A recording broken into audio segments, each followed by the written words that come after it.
Topic 66, Ending Paragraphs, Writing the Summary Sentence. By the end of this podcast, you should be able to define a summary sentence of a body paragraph and understand its function. In the previous podcast, we reviewed an entire body paragraph written for a question on post-revolutionary slavery. In this podcast, we'll learn how and why to write a summary sentence at the end of every body paragraph. As with the topic sentence or first sentence of each body paragraphs, many students struggle with the summary or last sentence of the body paragraph. Though it should contain the same basic ideas as those contained in the topic sentence, the summary sentence should amplify or go beyond the topic sentence. After all, you've just spent an entire paragraph providing evidence and analysis in support of the topic sentence. Of course, the final sentence should elaborate on the first. Before trying to write one of our own, let's review the body paragraph from the last podcast. One of the greatest paradoxes of the American Revolution was that it inspired the North to abolish slavery, while white Southerners took advantage of their newfound liberty to spread the institution, which became more repressive in the 19th century. The ideals of life, liberty, and the pursuit of happiness set forth by Thomas Jefferson in the Declaration of Independence inspired states north of Delaware to gradually emancipate their slaves around and after the Revolution. Connecticut, for example, stopped the importation of slaves in 1774 and gradually emancipated existing slaves until the institution's outright abolition in 1848. Vermont, a state only formed in 1777 when it broke away from New York, abolished slavery in its constitution of the same year. The new nation's political ideas were interpreted very differently in the South, however. There, the institution of slavery spread as the United States gained access to lands between the Appalachian Mountains and the Mississippi River that had been closed to American colonists after 1763 by Britain's Proclamation Line. Moreover, Eli Whitney's invention of the cotton gin in 1793 made the processing of cotton bolls much less time-consuming.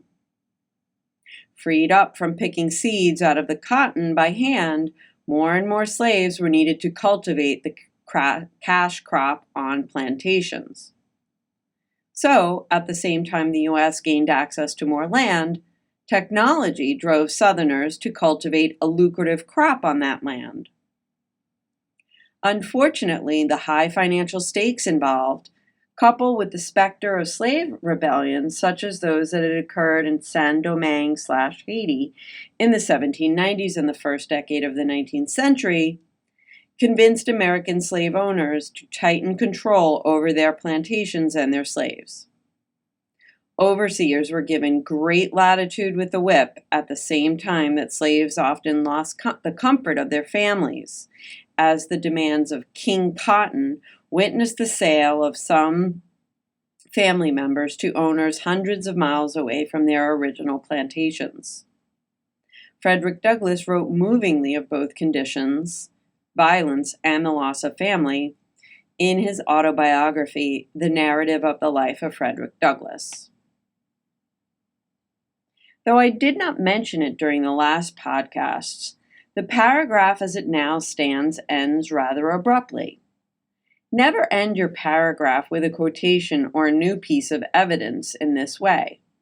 Instead, try to sum up the main points of the paragraph in one sentence. I know this is difficult, but press pause now and give it a try on your own.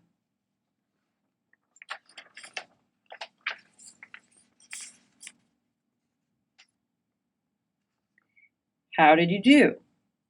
There are as many different ways to end this paragraph as there are people reading it, so there are no right and wrong answers here.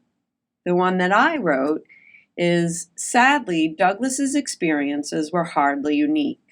By the 19th century, slavery grew more repressive as it extended westward in the South, while in the North, states banned outright or gradually emancipated their slaves. Many students are tempted to give the reader a sneak preview into the following paragraph in this summary sentence. Don't do it. Introducing your next paragraph is the job of the next topic sentence. If your concluding and topic sentences are all strong, your paragraphs will effortlessly flow from one to the next without this awkward sneak preview. Spend at least 5 minutes crafting an appropriate concluding sentence, and you will assist the reader in following the main points of your essay. Good luck, and see you in the next podcast.